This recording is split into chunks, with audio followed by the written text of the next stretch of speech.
नमस्कार दोस्तों, आज मैं बात करने वाला हूँ मनी मैनेजमेंट पर कि पैसे को कैसे कमाएं और उस कमाए हुए पैसे को कैसे इन्वेस्ट करें। तो मैं यहाँ बात करने वाला हूँ 18 से 30 साल के बीच के जो लड़के हैं उनकी, और उनकी जिन्होंने अभी अभी कमाना शुरू किया है, जिनकी सैलरी 10 से 25 हज़ार रुपये के बीच में है।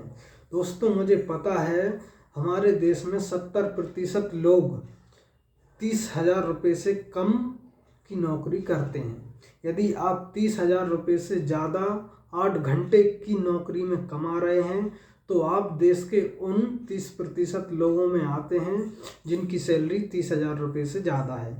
यदि आप यह सोचते हैं कि ज़्यादा सैलरी हमको अमीर बनाएगी, ज़्यादा पैसा कमाने से हम अमीर बन जाएंगे, तो आप यहाँ पर गलत सोचते हैं।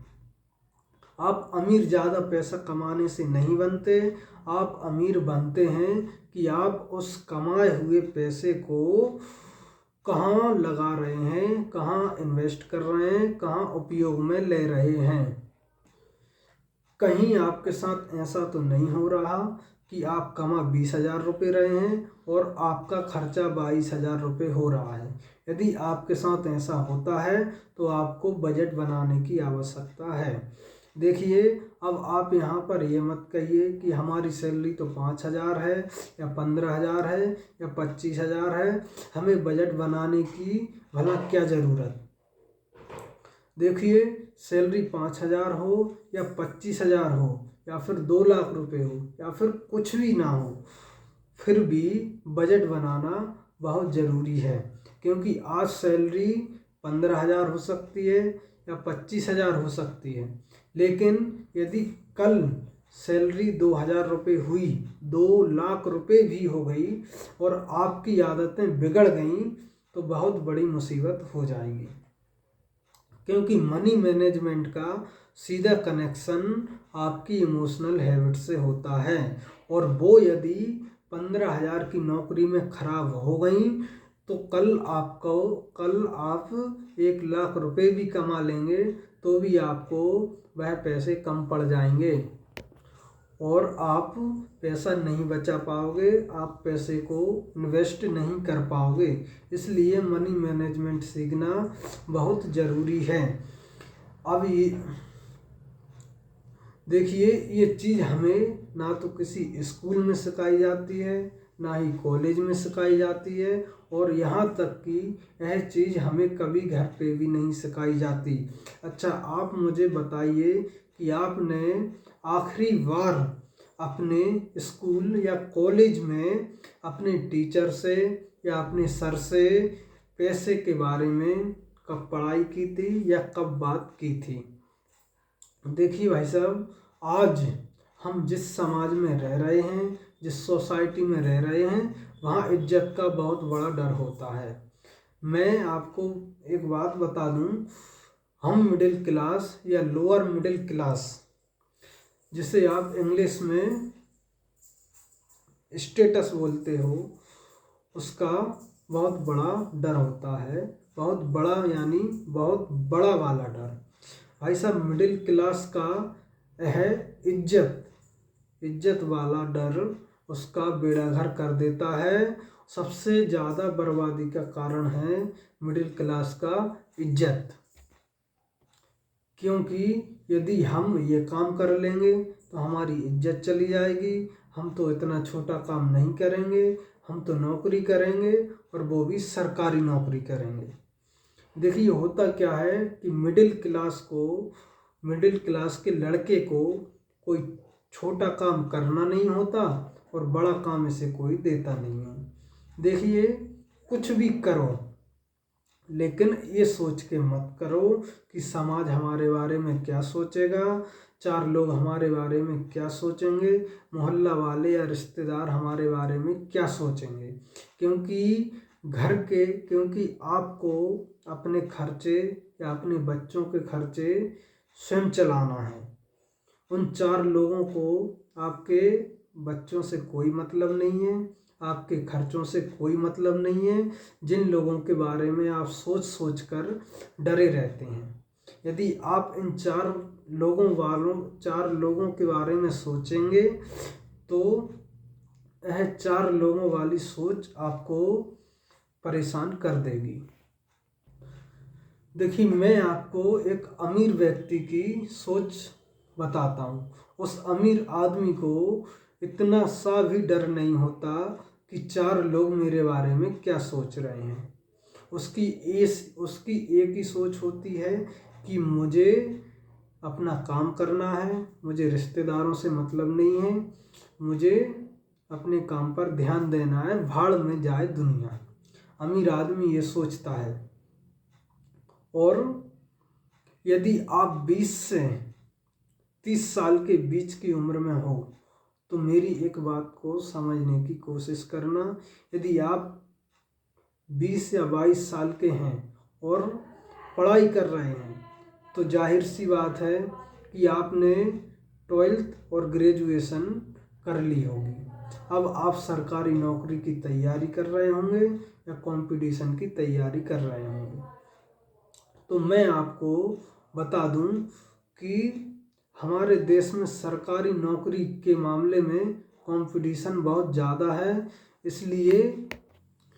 इसलिए यदि आपको अपने ऊपर भरोसा है और जिस क्षेत्र में आप नौकरी करना चाहते हैं, जिस क्षेत्र में आप पढ़ाई कर रहे हैं, जिस भी पेपर की आप तैयारी कर रहे हैं, यदि आपको ऐसा लगता है कि मैं यह पेपर निकाल दूंगा, 2-3 साल की तैयारी में निकाल दूंगा, तो आप इसकी पढ़ाई करिए। नहीं तो आप अपना समय और अपने पिताजी का पैसा बर्बाद मत करिए। और यही बात मैं उन लोगों से कहना चाहता हूँ जिन लोगों ने पढ़ाई नहीं की है या फिर पढ़ाई से उनका दूर दूर तक कोई वास्ता नहीं है और वह अपने जीवन में अभी भी अपने पिताजी की कमाई पर जी रहे हैं। पिताजी उनकी तीनों टाइम का खाना दे रहे हैं। तो मैं उन लोगों से कहना चाहता हूँ कि भाई, कब तक चलेगा ऐसा। माँ बाप ने आपको पढ़ा लिखा दिया है, भले ही आपने पढ़ाई नहीं की या आपकी नौकरी नहीं लगी, लेकिन आपको अपने खर्चे स्वयं चलाने होंगे। आप कब तक अपने पिताजी के खर्चों पर, पिताजी के दिए हुए पैसों पर अपना खर्च चलाओगे? अब आपको अपने खर्च स्वयं चलाना होगा। देखो दोस्त, हम लड़के हैं, हमें काम करना ही पड़ेगा। आज यदि आप 20-25 साल के हैं और आप, हो सकता है आज आपके दोस्त या रिश्तेदार मदद कर भी दें, लेकिन जैसे ही आप 30 साल के पार होंगे, आपकी शादी हो जाएगी, आपके खर्चे आपको स्वयं ही चलाने पड़ेंगे। यदि आपको विश्वास नहीं है तो आप अपने पिताजी को देख लीजिए, अपने चाचा जी को देख लीजिए, या फिर मोहल्ले में किसी पड़ोसी के भाई को देख लीजिए, रिश्तेदारों को देख लीजिए। सब अपने खर्च स्वयं चला रहे हैं, सब अपना अपना करने लगते हैं। इसलिए आज आप जो समय खराब कर रहे हो उसकी कीमत समझो। देखो, यदि आप किसी नौकरी की तैयारी कर रहे हो, कोई स्किल सीख रहे हो, आपके अंदर ऐसा हुनर है जो आपको आज भले ही कुछ ना दे रहा हो, लेकिन आने वाले 5 साल बाद आपको वह बहुत पैसा दे, तो आप वो चीज़ सीखते रहो। और यदि आपके अंदर कोई टैलेंट भी नहीं है, कुछ भी नहीं है, तो आपको मेरी एक सलाह वो है कि आप किसी कंपनी में जॉब करने लगें, बिना ये शर्म करे कि हमारी इज्जत चली जाएगी, हमें तो 10-12 हज़ार या 15 हज़ार रुपये ही मिल रहे हैं, हमारी इज्जत खराब हो जाएगी, 4 लोग हमारे बारे में क्या सोचेंगे। और यदि आपको कंपनी काम नहीं दे रही है या आप काम पर नहीं जाना चाहते, तो फिर आप मजदूरी पर जाइए या फिर दिन दहाड़ी पर जाइए, पर कुछ ना कुछ ज़रूर कीजिए। नहीं तो आने वाला समय आपके लिए बहुत बड़ा दुखदाई होगा। अब मैं एक पल के लिए मान लूँ कि आप 15-20 हज़ार रुपये की नौकरी करने लगे हैं, लेकिन आपके खर्चे उस 15-20 हज़ार की नौकरी में नहीं हो पा रहे हैं, तो आप लोन की तरफ मत जाइए। मैंने ये बहुत अच्छी तरह से अनुभव किया है कि 20 से 30 साल के बीच के जो लड़के हैं वो जैसे ही नौकरी लगती है वो क्रेडिट कार्ड की तरफ भागने लगते हैं, लोन की तरफ वो ऐसे भागते हैं जैसे चीनी को देखकर चींटी भागती है। अब होता क्या है कि आप क्रेडिट कार्ड तो ले लेते हो, लेकिन आपको क्रेडिट कार्ड यूज करना नहीं आता। आप क्रेडिट कार्ड लेने के बाद शॉपिंग करते हो, खुद भी शॉपिंग करते हो, अपनी गर्लफ्रेंड को भी शॉपिंग करवाते हो, और जब ये देखते हो कि मेरे साथ वाला बाइक से ड्यूटी आ रहा है, मैं तो बस से आ रहा हूँ, ऑटो से आ रहा हूँ, तो मुझे भी अब बाइक लेनी पड़ेगी, नहीं तो मेरी तो बेइज्जती हो जाएगी। और ये भाई साहब ऑफिस में देखते हैं कि सब नए जूते, नए कपड़े, नई घड़ी वगैरह वगैरह हर चीज़ पहन के आते हैं, तो अब हमें भी ये सब चीज़ें लेनी पड़ेंगी, नहीं तो हमारी बेइज्जती हो जाएगी। अब यह सब चीज़ें लेंगे कहाँ से? वह क्रेडिट कार्ड से लेंगे। और सैलरी कितनी है? 15-20 हज़ार रुपये, लेकिन क्रेडिट कार्ड यूज ज़रूर करेंगे। अब होता क्या है कि हम ये सोचते हैं कि 20 हज़ार रुपये सैलरी है, क्रेडिट कार्ड से किस्तें बनवा लेंगे और कोई भी चीज़ ले लेंगे, बाइक ले लेंगे, चैन ले लेंगे, घड़ी ले लेंगे, जूते आप लो, मैं मना नहीं करता, लेकिन आप अपने बजट के अंदर लो। ऐसा नहीं कि आज आप जो चीज़ें ले रहे हैं कल आपके लिए वो चीज़ें मुसीबत बन जाएं। देखो होता क्या है, जब हम कोई भी चीज़ EMI पे लेते हैं और हमारी सैलरी 20 हज़ार रुपये है, और यदि हमारी हर महीने 5 हज़ार रुपये EMI जा रही है, तो हमारी सैलरी अब 20 हज़ार नहीं है, हमारी सैलरी 15 हज़ार ही बचती है, और हमें उस 15 हज़ार में अपने खर्चे चलाने होते हैं, अपनी बच्चों की पढ़ाई के लिए फीस देनी होती है, दुख बीमारी आदि सब कुछ उसी में मैनेज करना पड़ता है। यदि क्रेडिट कार्ड का उपयोग करना आपको आता है तो क्रेडिट कार्ड से अच्छी कोई चीज़ है ही नहीं, क्योंकि क्रेडिट कार्ड लगभग 45 दिन के लिए हमको छूट देता है। 45 दिन के लिए आप किसी से उधार लेके मांगो, कोई नहीं देगा आपको उधार, और आपको कई बहाने बना देंगे, पर आपको क्रेडिट कार्ड की तरह आपकी मदद नहीं करेगा। लेकिन यदि क्रेडिट कार्ड का आपने 45 दिन में या फिर 45 दिन के अंदर पैसा जमा नहीं किया, तो क्रेडिट कार्ड आपके लिए बड़ी मुसीबत बन जाता है।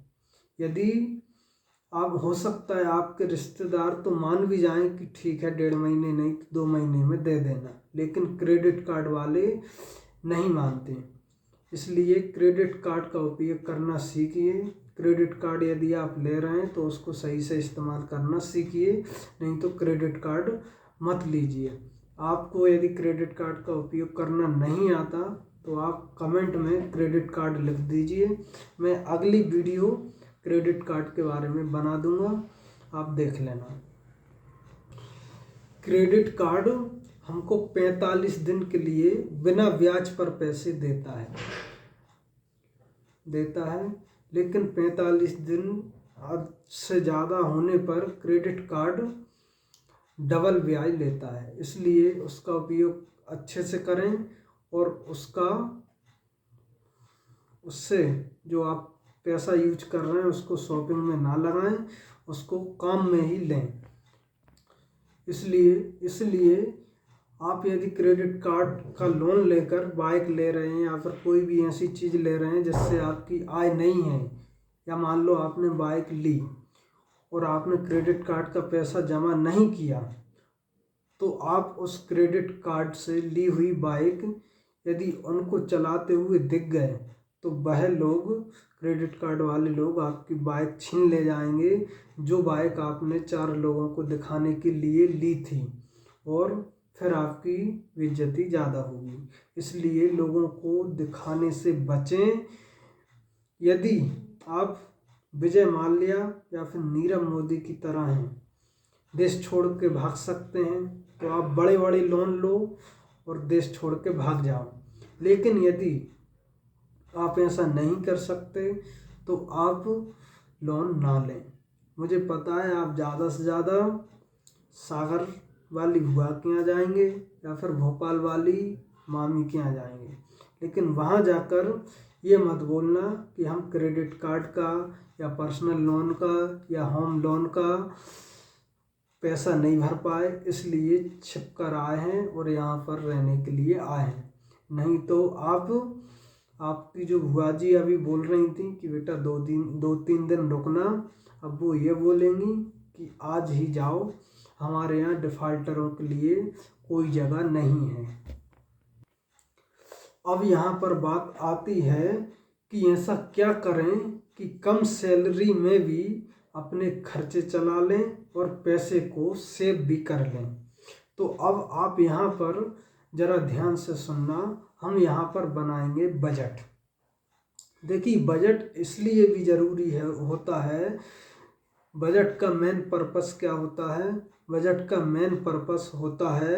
का मेन उद्देश्य होता है कि आपकी जो भी कमाई है, 20,000 की है या 25,000 की है, जो भी है, महीना शुरू होने से पहले बजट बना लेना। मान लो 30 तारीख को आपकी सैलरी आती है, या फिर आप किसी प्राइवेट संस्था में हैं तो वहाँ पर 5 से 10 तारीख के बीच आपकी सैलरी आती है। तो अब यहाँ पर आप 5 तारीख को 20,000 सैलरी मिली, और अब इसी महीने में 4 तारीख को आप अपना बजट बना लीजिए। इससे हिसाब लगा लीजिए कि हमको कहाँ कहाँ पर खर्च करना है। यह हमारे लिए इमोशनली तौर पर बहुत ही फायदेमंद होता है। मैं आपको एक बात बता दूं कि यदि आप सैलरी आने से पहले बजट बना लेते हैं तो आप अननेसेसरी खर्चे, जैसे फालतू खर्चे से बच जाते हैं। जैसे आपका पैसा बच जाता है। यदि आपने बजट बनाया है और आप इसी बीच किसी मॉल में या किसी बड़ी दुकान पे गए और वहाँ पर आपको 1,000 रुपये की कोई टी-शर्ट पसंद आ गई, तो आपने यदि बजट नहीं बनाया तो आप वह टी-शर्ट ले लेंगे। लेकिन यदि आपने बजट बनाया है तो आप कहेंगे कि यह टी-शर्ट मेरे बजट में नहीं है, इस 1,000 रुपये की टी-शर्ट के लिए मेरा बजट नहीं है, अगले महीने खरीदेंगे, या फिर इस महीने जो 4 छुट्टियां एक्स्ट्रा की हैं, अगले महीने 4 ड्यूटी एक्स्ट्रा करेंगे और तब शर्ट या टी-शर्ट खरीदेंगे। लेकिन तभी आप घर पे आते हैं और वहाँ पर देखते हैं, आपकी नज़र पड़ती है आपकी अलमारी पर, और वहाँ पे आप देखते हैं कि 4 टी-शर्ट ऑलरेडी वहाँ पर रखी हुई हैं। तो आप सोचते हैं कि अरे वाह, ये टी-शर्ट तो हमें खरीदने की ज़रूरत थी ही नहीं, और आप इस फालतू खर्चे से बच जाते हैं। तब आप सोचते हैं कि अरे वाह यार, मुझे बजट बनाने से फ़ायदा हो गया, असल में मुझे टी-शर्ट की ज़रूरत थी ही नहीं। दोस्तों, अगर आपको बजट बनाने में दिक्कत आती है तो आप 50-30-20 इसका रूल अपना सकते हैं और आप बजट को सही से मैनेज कर सकते हैं। मतलब 50% नीड के लिए, यानी कि ज़रूरत के लिए, इसमें 50% अपनी नीड के लिए रखें। अब आप नीड क्या होता है? नीड यानी ज़रूरत। ज़रूरत वो जिसके बिना ज़िंदगी चल ही नहीं सकती। जैसे खाने पीने की चीज़ें, दाल चावल, आटा, राशन पानी। अगर किराए के घर में रहते हो तो रेंट, बच्चों की स्कूल की फीस, EMI। घर में यदि आप EMI वाले घर में रहते हो, मतलब होम लोन वाले घर में रहते हो, तो होम लोन की EMI, ये सब आपकी नीड में आती है। इसके बिना आप रह ही नहीं सकते, इसके बिना ज़िंदगी बढ़ ही नहीं सकती। इसके बाद यदि आप बोलें कि 1000 रुपये की टी-शर्ट नीड में आती है क्या, तो वो नीड में नहीं आएगी, क्योंकि उसके बिना आप रह सकते हो। आपके पास और भी टी-शर्टें होंगी, वो पहन सकते हैं, क्योंकि और भी कपड़े आपके पास होंगे। अब आप कहेंगे कि नई बाइक लेना है या फिर 1 लाख रुपए का न्यू आईफोन लेना है, ये नीड में आता है क्या? नहीं, ये सब चीज़ें नीड में नहीं आती। नीड में वो चीज़ें आती हैं जिनके बिना हम जिंदा नहीं रह सकते। हम 1 लाख के मोबाइल के बजाय हम 10,000 के मोबाइल से भी अपना गुजारा कर सकते हैं। हम 2 लाख की बाइक के अलावा हम 20,000, 50,000 सेकेंड हैंड बाइक पर भी चल सकते हैं। देखिए, अब आते हैं हम 30% वांट यानी इच्छा। देखो, एक ही जिंदगी मिली है, इच्छा करना भी बहुत ज़रूरी है। अपनी इच्छाओं को मारेंगे थोड़ी। इसलिए आप जो चीज़ें आपको पसंद हैं, जैसे कि आपको बाइक पसंद है, आईफोन पसंद है, घड़ी पसंद है, जूते पसंद हैं, यदि यह चीज़ें आपके 30% वाले बजट में आती हैं तो आप यह चीज़ें खरीदें। लेकिन आप ऐसा नहीं कि आप जो 20% जो इन्वेस्ट के लिए अपन ने बचाया है वो भी इसमें मिला दें, और जो ज़रूरत के लिए जो अपन ने 50% बचाया है उसको भी इसमें मिला दें। तो ऐसा नहीं है, इससे आपका पूरा बजट गड़बड़ा जाएगा और आप कर्ज में चले जाएंगे। इसलिए 30% जो अपन ने नीड के लिए रखा है, इसके लिए रखा है, वांट के लिए यानी कि इच्छा के लिए, वो चीज़ें इसमें करें, 30% में करें। अब आता है 20% इन्वेस्ट पर, कि निवेश कहाँ करें। तो आपको निवेश कहाँ करना है ये मैं आपको अगली वीडियो में बताऊंगा, क्योंकि निवेश करने से पहले आपको सेविंग करना बहुत ज़रूरी है। क्योंकि यदि आपने निवेश करना शुरू कर दिया और आपको बीच में अचानक किसी कारण से पैसों की ज़रूरत पड़ गई, तो आपको वो इन्वेस्टमेंट जो आपने बिना प्लानिंग के शुरू किया है वो तोड़ना पड़ेगा।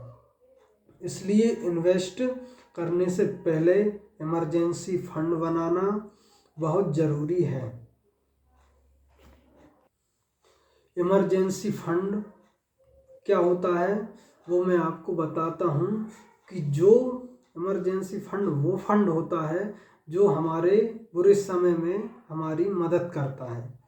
बुरे समय में हमें यह फंड का पैसा काम आता है। जैसे एक पल के लिए मान लो कि आप 25,000 रुपये कमा रहे हैं, इस हिसाब से, या फिर 25,000 की नौकरी करते हैं और आपके खर्च मिलाकर 18,000 रुपये में आपके संपूर्ण खर्च चल जाते हैं।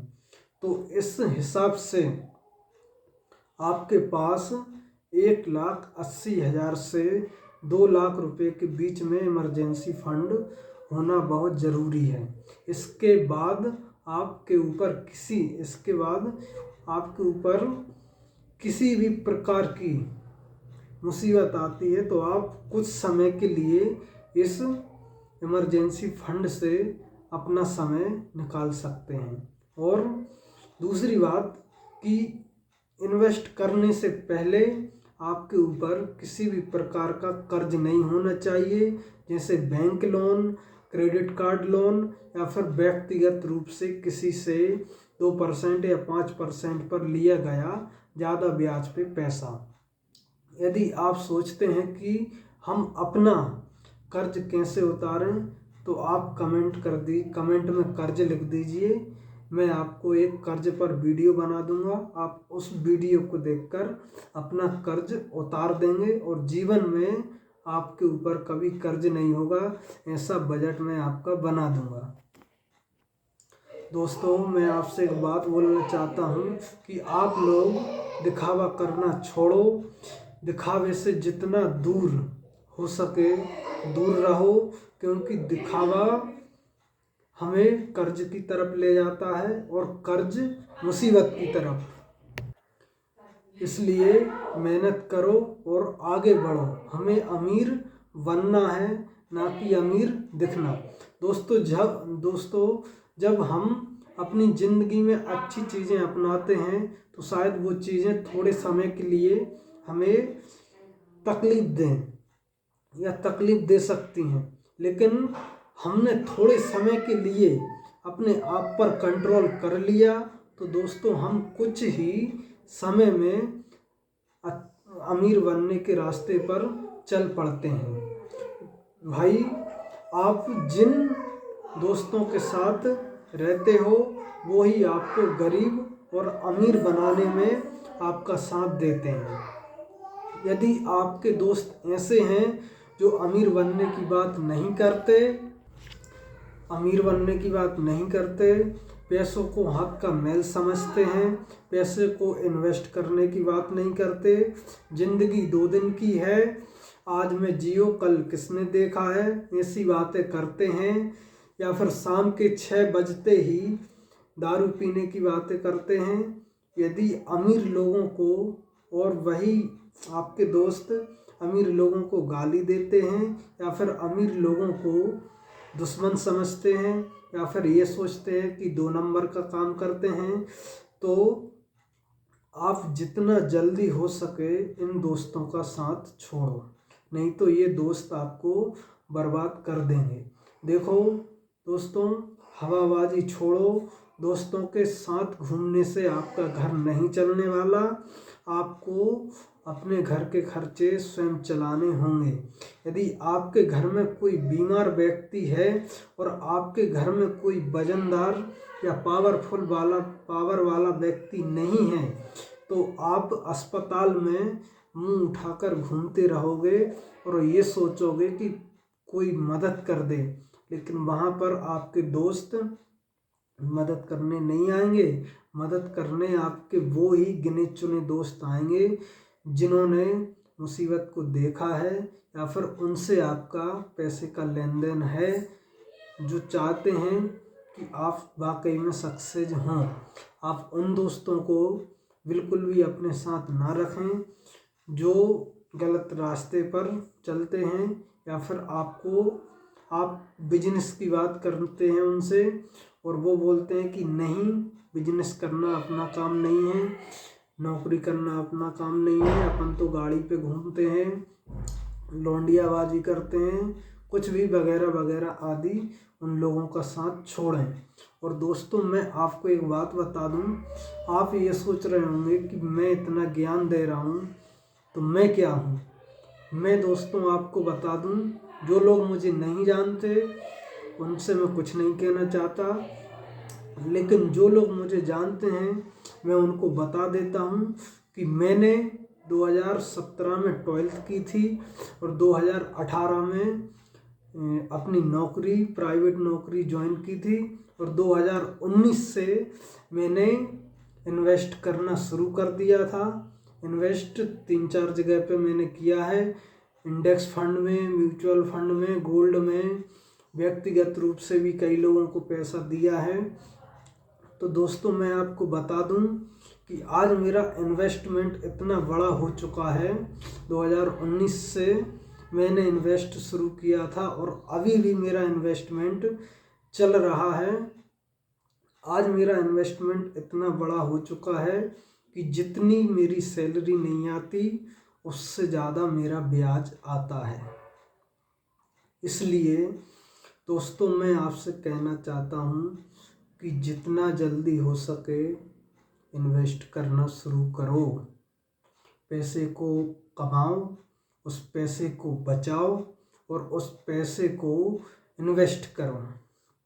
मेरा पैसा कई रिस्की जगह पर है, लेकिन मैं आपसे ये कहूँगा कि आप गोल्ड में करो, सिल्वर में करो, प्रॉपर्टी में करो, कहीं भी करो, पर इन्वेस्ट करो। आज तो हर चीज़ EMI और लोन पे हो जाती है। आप गोल्ड भी म्यूचुअल फंड के माध्यम से ऑनलाइन खरीद सकते हैं, सिल्वर खरीद सकते हैं।